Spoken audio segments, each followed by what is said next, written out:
มื้อนี้ก็ฟ้ามืดฟ้าครึ้มฝนตกปล่อยๆจักหน่อยน้ำก็เริ่มขุ่นๆก็เลยพากันมาใส่หม้องเนาะมาไล่หม้อง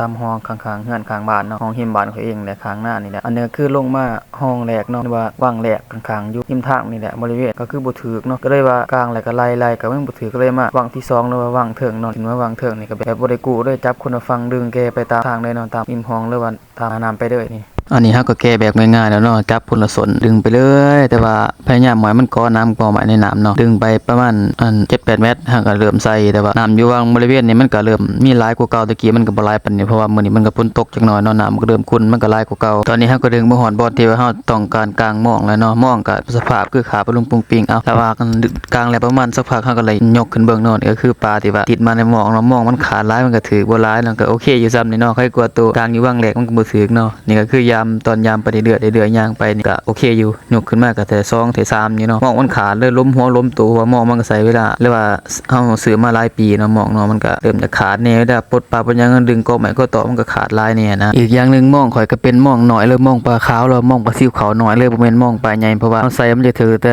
ปลาที่ว่าล้มกับตาหม้องเนาะแต่ว่าปลาใหญ่หรือว่าปลาน้อยกว่ามันก็สิหลุดแต่ว่าหลอดไปเลยปลาใหญ่ก็แต่มันจะบ่กอมันเลยเพราะว่าหม้องนี่ถือแต่เฉพาะปลาขาวหรือว่าปลาซิวขาวตัวนี้น้อยนะสิว่าโอ้ยหม้องยังคือว่าใส่จะได้ก็บ่ถือปลาน้อยมีแต่ปลาตัวนี้น้อยเพราะว่านี่มันคือหม้องน้อยเด้อบ่แม่นหม้องใหญ่หม้องปลานี่แหละซ้ำประมาณนี้ก่อนเนี่ยปลาซิวขาวปลาขาวมุนน้อยๆนี่เนาะถึงเมื่อหม้องก็สิน้อยหรือว่าข่อยสิได้ปลาน้อยตัวน้อยก็บ่คิดเสียดายจังเนาะเพราะว่าเฮาก็มองเฮาก็ซ้ำนี่เฮาก็หากินตามธรรมชาติของบ้านเมืองเฮานะเฮาก็บ่ได้ไปนี่หยังคิดหยังหลายหลายสำใดก็เอาสำนั้นนะถึงมันสิตัวน้อยก็โอเคแต่ว่ามันได้หลายตัวก็มันก็ได้ชมกันได้หลายมันก็โอเคไปเด้อมาตอนนี้เฮาก็เริ่มปลดเนาะหลังจากที่ว่าเฮายามเดี๋ยวเฮาก็เริ่มพากันมาปลดย่างไปเด้อตอนนี้เฮากำลังพากันปลดอยู่เนาะปลาก็บ่หลายปานนั้นหรอกแต่ว่ามันก็ปลดย่างน้อยนึงนะว่าปลานี่มันเป็นปลาแบบปลาขาวมันเป็นปลาลังกอเนาะมันสิมีอันนั้นเดือยอยู่หลังมันนะเฮาก็ปลดย่างได้จักหน่อยลักษณะแบบปลาเค็งมันก็ปลดมันค่าหัวค่าตัวเฮาก็เริ่มปลดออกยากแต่ว่าปลาก็เอาแต่มันก็ปลดอย่างนึงมันก็เลยซ่าๆนี่นะคนทั้ง2คนปลดปลาเนาะก็ซ่าจักหน่อยแหละตอนนี้ก็เริ่มพากันย่างไปเรื่อยๆเนาะเพราะว่าเฮาปลดไปเรื่อยๆมันนี่ปลาที่ว่ามันต้นถือมันก็แล่มันต่ำมันก็เพิ่มขึ้นมาอีกจักหน่อยเนาะมันก็เพิ่มขึ้นมาแต่ตัว2ตัวเฮาก็เริ่มซ่าเข้าไปบางครั้งคือบ่อนนี่เนาะจุดนี้มันก็ถือหม่องเดียวนี่ก็4ตัวจักว่าจังได๋เลยมันล่างหม่องก็ห่างเป็นเมตร2เมตรก็ยังบ่ถึกลังนี่คือหม่องเดียวใกล้ๆกันนี่4ตัวเห็นบ่แอมไปก็ตัวน้อยๆเนาะปลาก็ตัวบ่ใหญ่ดอก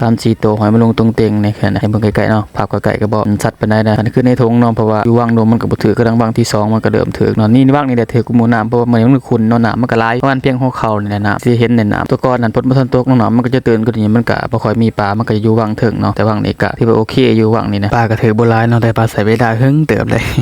ปลาก็ถึกบ่อันนี้ปานใดแต่ว่าใช้เวลาในการปลดนี่หึงเติบเพราะว่าปลดก็ยากจักหน่อยย่างกันไปก็มาก็เห็นถึกอยู่เพราะว่าเฮาย่างไปย่างมาปลามันอยู่ในน้ำมันลอยไปลอยมามันก็ลอยต่ำเนาะแล้วก็ปลดมันก็กลับไปกลับมาก็ยังเห็นอยู่ย่างไปกลับมาก็มันถือคือเก่าหม่องเก่าเพราะว่าอยู่บริเวณนี้น้ำมันก็เสมอกันเนาะน้ำเพียงหัวเข่านี่ปลามันก็เล่นเนาะฝนมันตกน้ำบ่คุ้นๆผู้ดีงามเนาะก็ปลดพอนี้ไปมาก็เฮ็ดปลาลุดมือ3 บาทนี่เอาไปเอามาเนาะปลดสาก็ยังว่าบ่แห้งนี่ก็มาเฮ็ดปลาลุดมือโอเคไผที่เขาเบิ่งมาชมคลิปนี่ก็อย่าลืมกดไลค์กดแชร์กดติดตามให้เด้อทุกคน